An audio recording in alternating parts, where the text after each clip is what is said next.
Para que la gestión de la diversidad cultural tenga éxito y la empresa y las personas y la sociedad pueda beneficiarse de los beneficios, valga la redundancia, tiene que partir en primer lugar de un interés real de la dirección y tiene que ser una forma de realmente de generar una conexión, de conseguir que la gente esté comprometida, engage, yo le digo enganching, y que crean en el proyecto, que se sientan parte de esa empresa donde pueden expresarse y ser ellos mismos y por lo tanto se conviertan en embajadores de la cultura de esa empresa. Y solo entonces, cuando ese proceso ha tenido lugar, la gente se siente que puede dar su opinión, ser ella misma y por lo tanto se produce la innovación, no antes, no se puede forzar.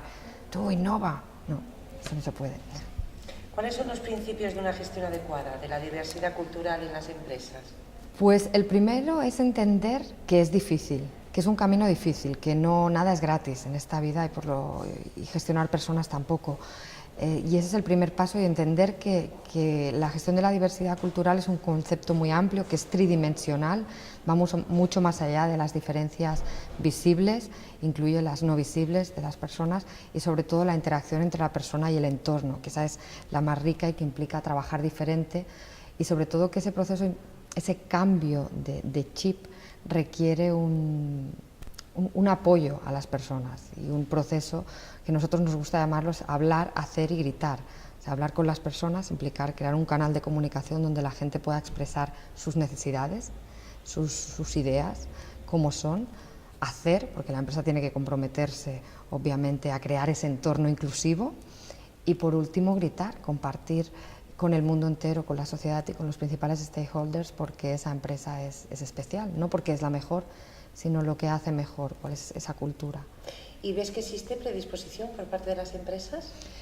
Sí, yo pienso que existe predisposición. Sí que es cierto, y poniendo un poco la puntilla, que muchas organizaciones lo han utilizado un poco casi como una estrategia de marketing, como algo que queda bien de puertas afuera, pero obviamente el camino de puertas adentro realmente es difícil, porque la diferencia da miedo, y hacer ese acompañamiento, sobre todo con los líderes, pues es complicado. Y las empresas tienen un interés, pero no siempre están dispuestas a hacer el esfuerzo, aunque es cierto que muchas empresas, sobre todo las pequeñas, hacen más de lo que saben que hacen, y es mucho más fácil además implementar un entorno inclusivo en una empresa, en una pyme y una microempresa, que una empresa multinacional, que son las que han empezado a utilizarlo un poco más como algo que queda bien. Y de la puesta en práctica a la evaluación, ¿cómo evaluar las prácticas de gestión de la diversidad? Yo creo que más que prácticas de gestión de la diversidad, la gestión de la diversidad es casi una actitud, es una forma de ser de la empresa, más que prácticas concretas, porque eso corres el riesgo de caer un poco en la instrumentalización y en algo que realmente no tenga un impacto. Pero la evaluación debe ser sobre todo de las personas, de tener ese diálogo renovado y constante con la gente que forma la organización, para asegurar que están motivados, que están enganchados, y que las necesidades que la empresa tiene de la persona y las que la empresa tiene y que las personas tienen de la empresa se cruzan. Y en España se puede decir, tú podrías decir, si tenemos en las empresas españolas estrategias de gestión de la diversidad. Como decía, pienso que sí, algunas más explícitas que otras, y pienso que las pymes, muchas de ellas, tienen más estrategia de lo que son conscientes. Es un conocimiento muy tácito, una forma de hacer muy implícita, y no son conscientes de que lo que están haciendo es crear un clima de confianza donde todo el mundo da su opinión. Cuando tienes una empresa de 20, todo el mundo da su opinión. En una empresa grande igual tienen lo que a priori puede parecer una estrategia de diversidad, pero que en realidad no lo es, porque los procesos interfieren con la innovación, con el que la gente dé sus ideas, no hay reconocimiento, hay demasiada burocracia, son empresas muy monolíticas en cuanto a procesos, y al final, aunque parezca que tengan más estrategia, en realidad tienen menos. Es un poco paradójico. ¿Y existe formación por parte de cámaras, de federaciones, del ámbito empresarial para potenciar, porque bueno, es una ganancia económica, genera recursos económicos, ¿no?, la implantación de estas medidas, ¿no? En mi opinión pienso que sí, pero se quedan un poco en la primera dimensión. Muchas veces, lamentablemente, nos quedamos con la idea que ser diversos es incluir cierto número de de minorías, cierto número de mujeres y cierto número de personas con discapacidad. Y eso no es diversidad, porque sobre todo corres el riesgo de cumplir con esas cuotas, pero que esas personas no lleguen a integrarse nunca porque no hay un entorno favorable y no hay nada peor, ¿no? Para el que llega y para el que recibe, pues que no se produzca. Entonces sí que hay formación, pero yo pienso que se queda a un nivel, en mi opinión, demasiado superficial, ¿no? Y muy del café para todos y de estandarizar, y al final no ayuda, porque es algo mucho más profundo, la tolerancia a la diferencia. Y esa no formación o formación deficiente en España también se puede decir que pasa en Europa y en Estados Unidos. Bueno, ¿se han puesto las pilas sí.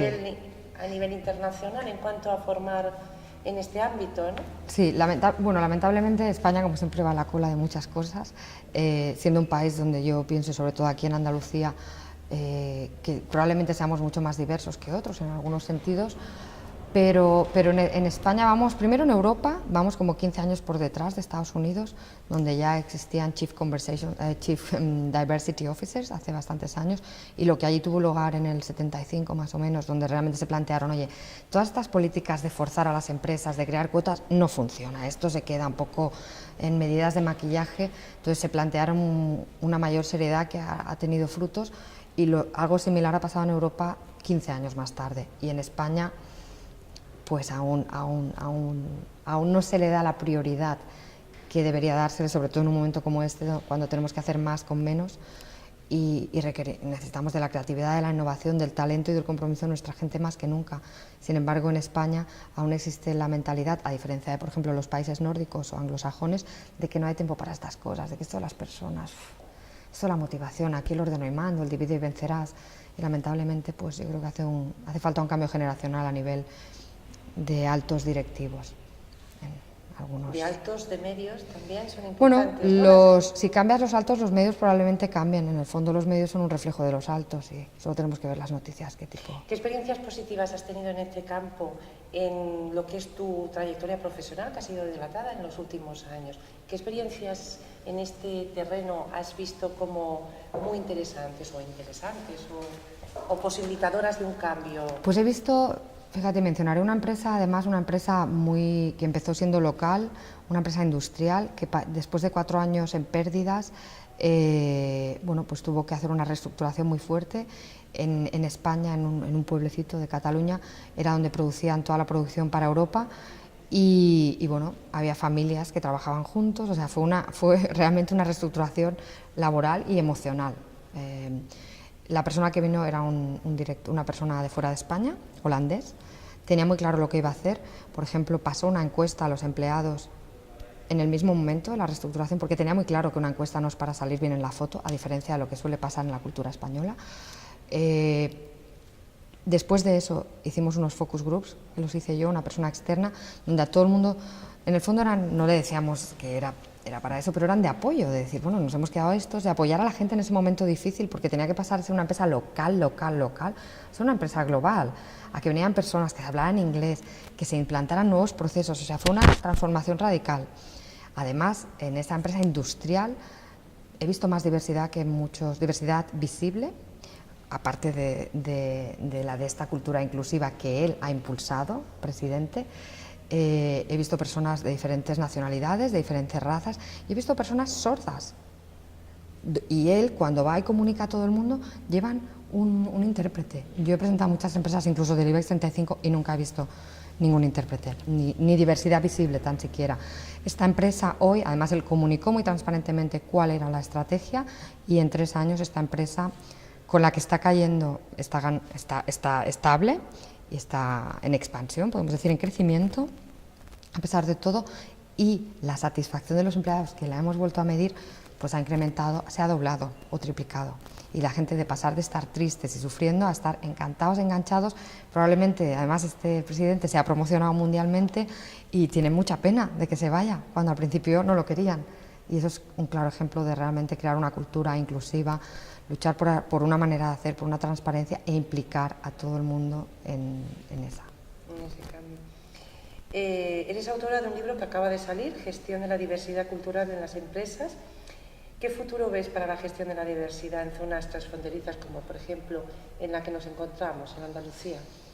Bueno, pues yo pienso que sobre todo Andalucía es una región pues maravillosa, que pienso que tiene una oportunidad muy clara ahora de reinventarse un poco también hacia actividades de mayor valor añadido y sobre todo de posicionarse como un claro ejemplo de que es posible, de que se puede hacer y posicionarse como pionero en el resto de Europa, porque realmente hay pocas zonas así y donde se pueda hacer, y sobre todo demostrar que la pasión española está también fuera de los tablaos, ¿no? Quitar el estereotipo que comentabas en tu conferencia. Exacto, exacto, el estereotipo de que, bueno, es que nos gusta la siesta, es que, pues no, oye, a lo mejor nos gusta la siesta, pero eso no es incompatible con trabajar bien, y a lo mejor probablemente es un nuevo estilo de que se puede trabajar bien, pasárselo bien, y no solo discutir fuera del trabajo, sino llevar esas discusiones también en el trabajo. Así que yo creo que veo un futuro muy próspero, un futuro muy brillante en el que Andalucía tiene la oportunidad de posicionarse no solo en España, sino en el resto de Europa y del mundo, pues como un referente en esa sinergia cultural. Pues muchas gracias, Montse Ventosa. ¿Querrías añadir algún detalle que te interesaría comentar? Nada más, muchas gracias a vosotros, un placer. Gracias.